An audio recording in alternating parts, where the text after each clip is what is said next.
tarde e também às 2h30 da tarde, o Agora Metrópolis. Bom, como eu já te adiantei, um dos principais assuntos de hoje será o debate de ontem, tá? Mas, além disso, os principais nomes da disputa, né, para a presidência para esse ano, eles não estavam presentes, né? Lula, Flávio Bolsonaro, que são os principais, também não teve a presença de Romeu Zema, que é desses outros candidatos, mas que está ali muitas vezes aparecendo em quarto lugar, quinto lugar, na Datafolha, o último recorte do Datafolha, o Romeu Zema apareceu em quinto, né?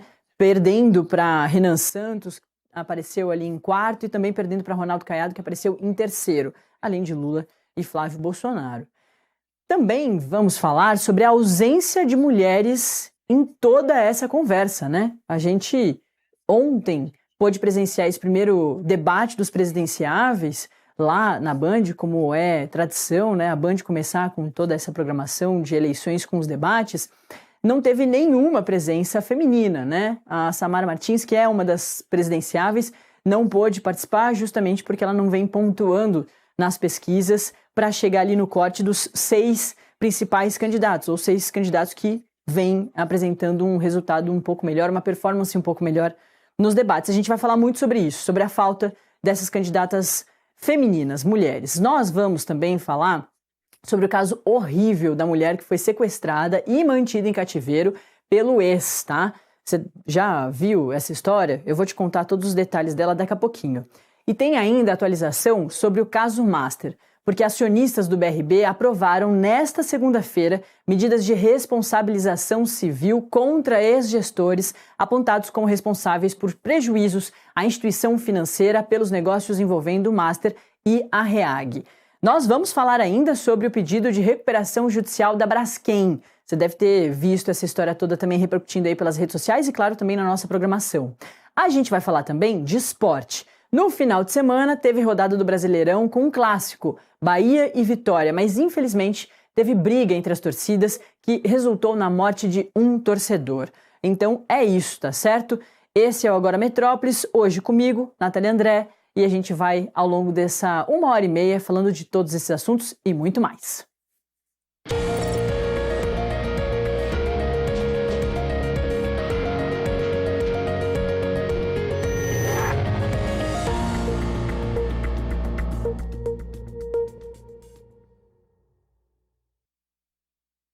Eleição que aconteceu no domingo, tá? E esses candidatos foram convidados, né? 6 candidatos foram convidados, mas só 3 compareceram ao encontro. O Ronaldo Caiado, do PSD, o Renan Santos, do Missão, e o Augusto Cury, do Avante. O presidente Lula, que tenta a reeleição, e o senador e candidato do PL, o Flávio Bolsonaro, não foram. Eles já tinham dito que não iriam mesmo, e quem disse no próprio domingo, foi também o ex-governador de Minas Gerais e candidato do Novo, o Romeu Zema. Eles decidiram todos não comparecerem. O Zema, inclusive, argumentou que como Flávio e Lula não puderam comparecer, não foram, aí o Zema também não quis ir.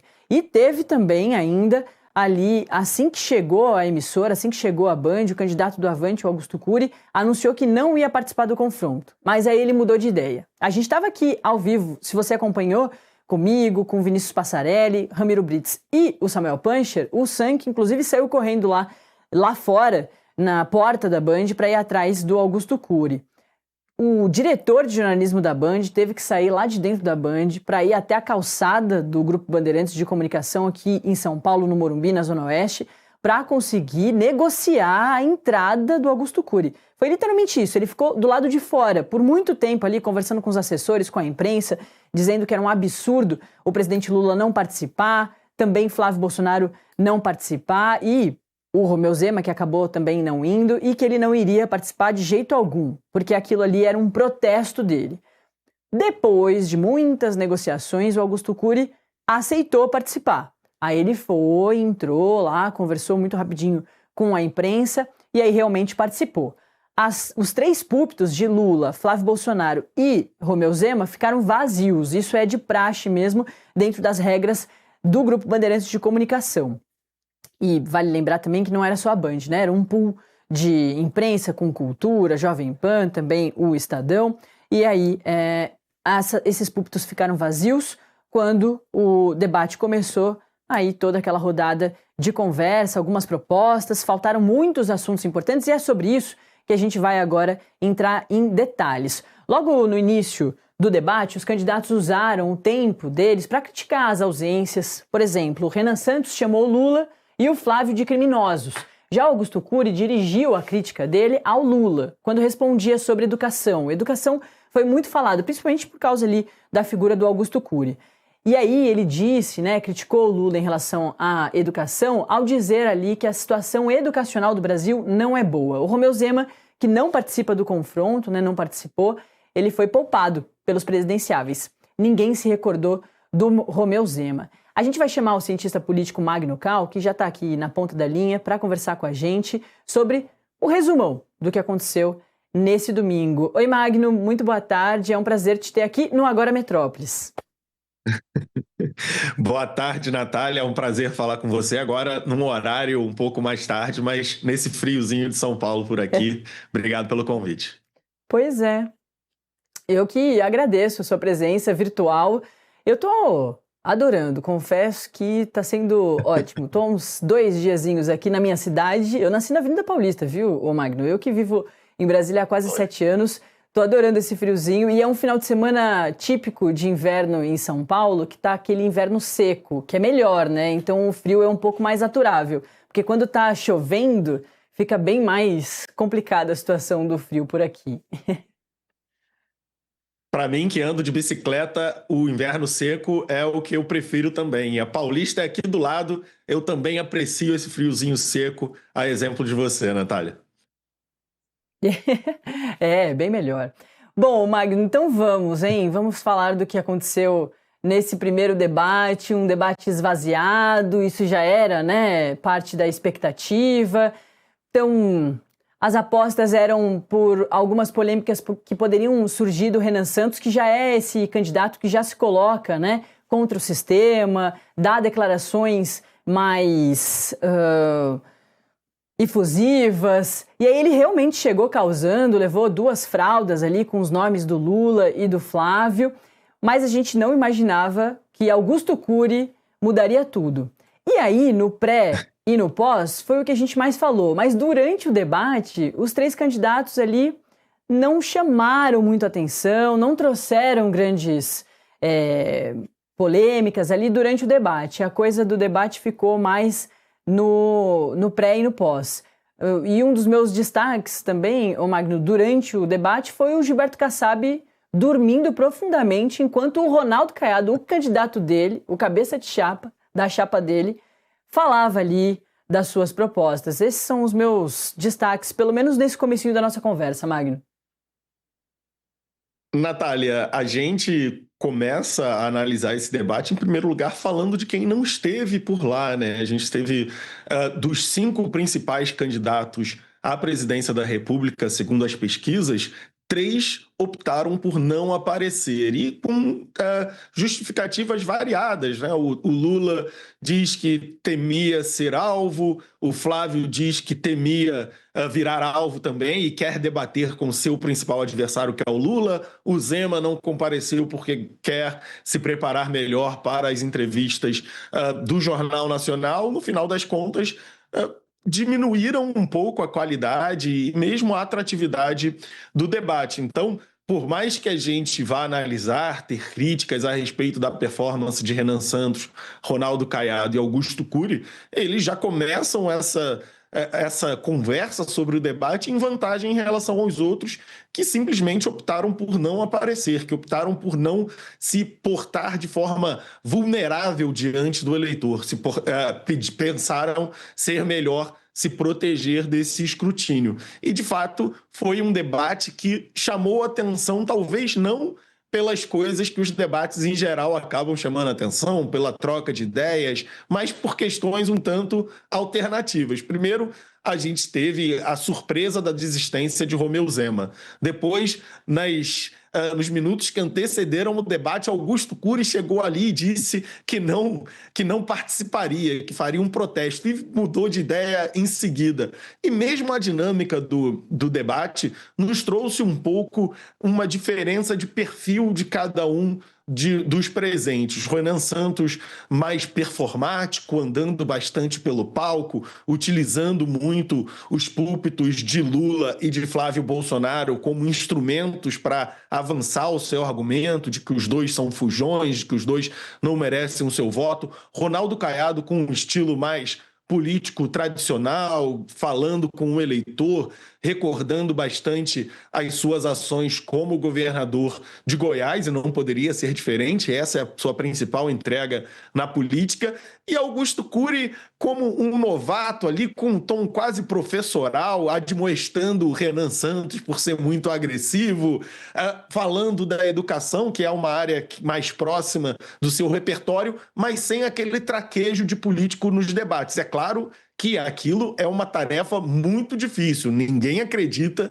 que é fácil se portar como um presidenciável, estar num debate televisionado para todo o Brasil num momento de tensão. Mas Augusto Cury se mostrou um pouco menos experiente nessa tarefa do que Renan Santos e Ronaldo Caiado. Acredito que Renan Santos acabou chamando um pouco mais a atenção pelo seu estilo. Ronaldo Caiado traz um pouco um ar dos debates do passado, em que a política acontecia em tons um pouco mais amenos, um pouco mais serenos do que a gente vê recentemente, e Augusto Cury se portou como um novato, que é, de fato, né, seu primeiro debate enquanto político. Então não houve tantas surpresas assim, houve um pouco da característica de cada um aparecendo, e mais uma vez essa nota muito triste de termos 3 dos 5 principais candidatos simplesmente não aparecendo, ignorando essa possibilidade de falar diretamente com o eleitor.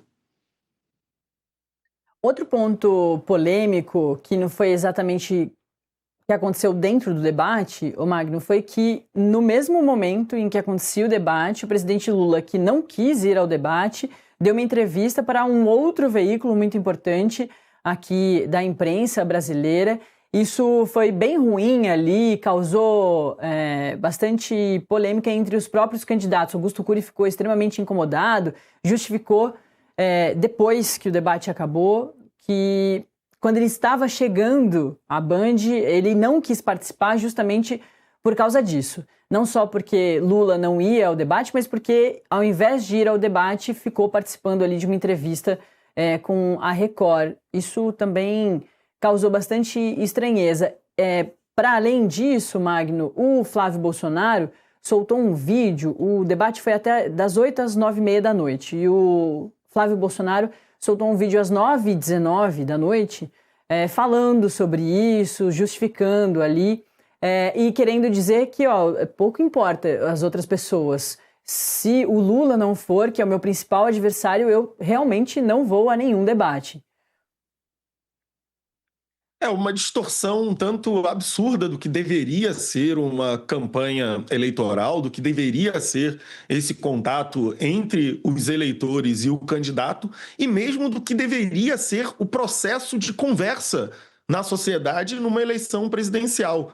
Os dois candidatos principais, Lula e Flávio Bolsonaro, eles inventam diferentes justificativas para falar do porquê não compareceram ao debate da Bandeirantes. A gente veio nessas 2 últimas semanas, quando parecia cada vez mais evidente que Lula e Flávio não compareceriam, ouvindo diversas justificativas, desde que se meu principal adversário não vai, então eu não preciso ir, nós que estamos aqui com uma bancada maior, não precisamos debater com candidatos que têm uma bancada menor ou candidatos que não precisariam ser convidados. E tudo isso é uma justificativa para tentar esconder o que, de fato, cada um dos candidatos prefere, que é atuar de uma maneira controlada, de uma maneira que é roteirizada pelos seus marqueteiros, ao invés de se expor para um debate franco com os seus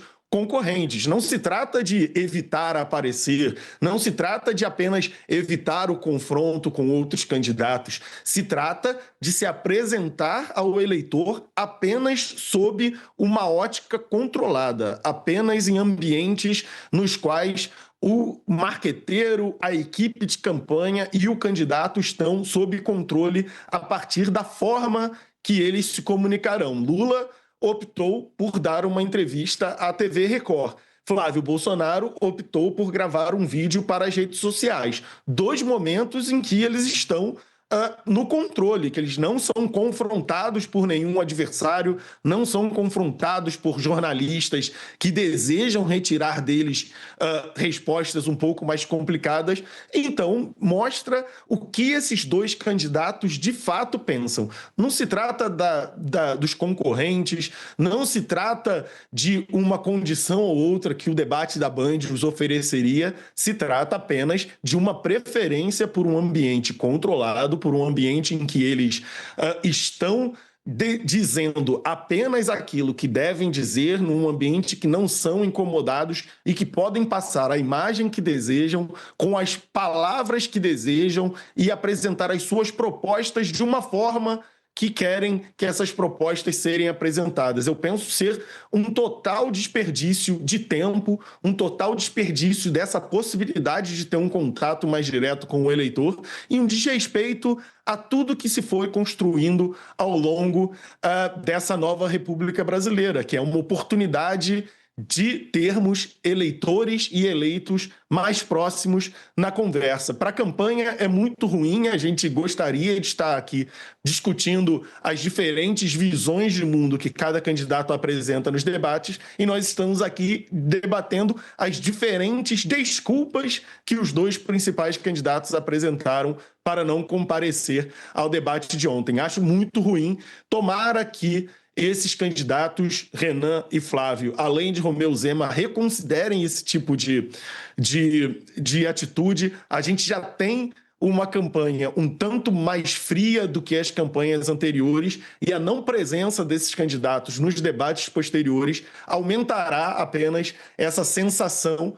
de que a campanha não engrenou, de que até a última semana da campanha ninguém está de fato empenhado nela como deveria estar. Ô Magno, queria que a gente falasse um pouquinho mais sobre os temas também que foram tratados.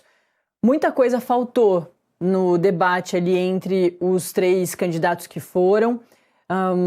Do que eles falaram, fim da escala 6x1, Renan entrou ali mais profundamente no assunto, criticou do jeito que está colocada a situação. Também falaram bastante de educação, principalmente o Augusto Cury. Ele é o candidato que deve realmente falar mais sobre o assunto, mas também utilizou para criticar o presidente Lula e o atual governo. E não se falou tanto sobre propostas para combater a corrupção. Falaram muito, o Ronaldo Caiado usou uma expressão que ele começou, parece que vai ser um jargão que ele vai utilizar ao longo da campanha, do Dark Horse, lembrando do caso do Flávio Bolsonaro com o Daniel Vorcaro, e chamou de Dark Lobby a questão do Lulinha com o careca do INSS, a Roberta Luxinger, e toda essa questão que o Metrópolis.com vem muito em cima para apurar tudo que já se sabe dessa história toda, que não chegou no presidente Lula, mas chega indiretamente, né? Mas o Lula não está colocado nas investigações ali da Polícia Federal. O Flávio Bolsonaro também não é investigado pela Polícia Federal sobre o Dark Horse, mas ali no caso do Flávio é diretamente ele que está envolvido na questão toda ali do financiamento do filme do pai. Eles todos falaram sobre isso, o Ronaldo Caiado usou essas expressões do Dark Horse, Dark Lobby, mas eles não trouxeram propostas para combater a corrupção, dispositivos que podem melhorar essa situação sistêmica. Eles colocam dessa forma durante o debate. Outros pontos que acho que são interessantes de te ouvir, o Magno, e também pode trazer o que para você fez falta, mas não falaram de STF, de Supremo Tribunal Federal. O Alexandre de Moraes foi citado pelo Renan Santos, ele que chamou o Moraes de Xandão ali para falar sobre a relação com a questão também do Daniel Vorcaro. Lula, mas não exatamente uma discussão que já tinha a expectativa de que isso poderia surgir, de como eles vão tratar o protagonismo dos ministros do Supremo, não trouxeram isso para a discussão, e mais um montão de assunto importante. Os polêmicos, aborto, drogas ali, né, legalização da maconha, que geralmente volta durante esses debates, isso não foi falado, fome, mais um montão de assunto muito importante para o Brasil que não entrou na pauta do debate ontem, não. Foi um debate de diagnósticos sobre pontos que os candidatos, muito habilmente alimentados por pesquisas, entendem serem aqueles que estão mais na cabeça da população. O próprio primeiro bloco ali do debate já trouxe 3 pontos muito importantes para cada um dos candidatos. Trouxe segurança pública, economia e educação. A gente teve muita conversa sobre o diagnóstico, por exemplo, educação, talvez o maior dos temas que esteve ali discutido em mais profundidade, principalmente, como você destacou, pela questão do Augusto Cury voltar sempre ao tema. A gente falou muito da deficiência dos formandos do ensino médio nas operações matemáticas, na capacidade de proficiência na língua portuguesa. Muita gente falou do abandono dos estudantes, se falou enquanto a gente está ficando para trás na fronteira tecnológica, a gente tem IA, a gente tem robótica, temas que também apareceram, mas de fato houve poucas indicações ou desenvolvimentos dos caminhos que poderiam ser tomados.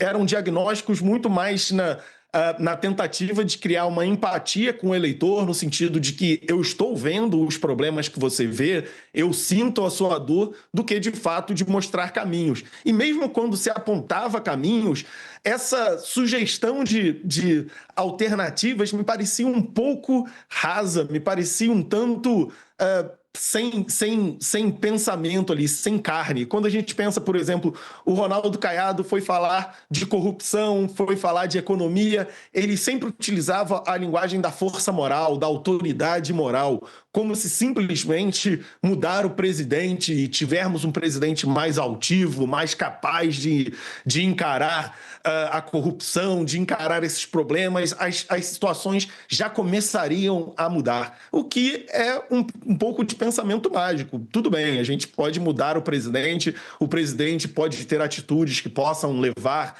os agentes econômicos a dar mais credibilidade ao seu governo, mas a resolução de problemas econômicos do Brasil, uma economia complexa e muito grande, são muito mais profundos. A gente precisa de muito mais coisa do que a força moral. Renan Santos vai um pouco nesse caminho também ao falar de segurança pública, me parece sempre com objetivos muito grandes. Vamos acabar com o crime organizado, vamos retomar os territórios ocupados pelo crime organizado, pelo tráfico de drogas, mas essas também são questões super complexas. Não se trata de um presidente da República dizer nós vamos dar um banho de sangue, nós vamos criar um banho de sangue, um rio de sangue com o sangue dos marginais, porque essas são, de fato, noções que talvez para o eleitor que está passando de canal ali e que tem medo de sair às ruas, tem medo de ser assaltado, soa como verdade. Mas o Rio de Janeiro, por exemplo, tem mais de 5.000 pontos de barricadas. Essa não é uma questão que um candidato à presidência ou um presidente consegue resolver no seu primeiro mês de mandato, nem mesmo no seu primeiro mandato. Então, a gente tem essa carência de aprofundamento das propostas. E essa não é uma carência dessa corrida eleitoral de 2026, é uma carência que a gente já traz de outras eleições, mas nessa parece ainda mais viva no sentido de que nem os principais candidatos à presidência estão ali, então naturalmente são candidatos que estão abaixo nas pesquisas, que veem aquele debate como principalmente uma oportunidade de aparecerem para o eleitor. Então a gente tem muito mais um debate focado nessa tentativa de criar empatia entre os candidatos e o eleitor, de tocar em vários temas, mas não ir profundamente em nenhum deles, ao invés da gente ouvir, de fato, os principais candidatos, não apenas expondo o seu pensamento, mas buscando esclarecimentos ou buscando um aprofundamento nas ideias dos seus adversários. A gente pode dizer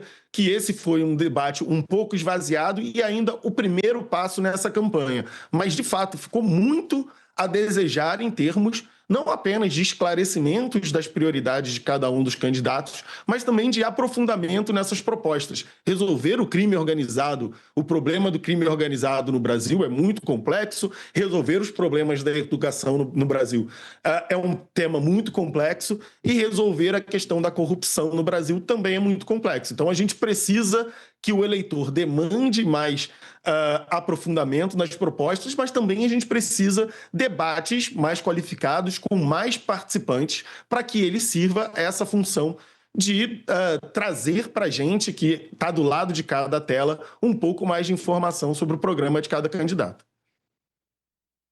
Perfeito. A gente conversou com o Magno Cal, cientista político, que esteve hoje aqui com a gente para resumir tudo que aconteceu nesse primeiro debate presidencial bastante esvaziado e preocupante, né? A gente ouviu pouco das propostas e, inclusive, não viu as propostas dos principais candidatos aí que figuram o primeiro e o segundo lugares das principais pesquisas eleitorais. Valeu, Magno, é sempre muito bom te ouvir. Valeu, Natália, é sempre bom falar com você e até a próxima. Até a próxima. A gente volta a encontrar o Magno muito em breve aqui no Agora, mas também no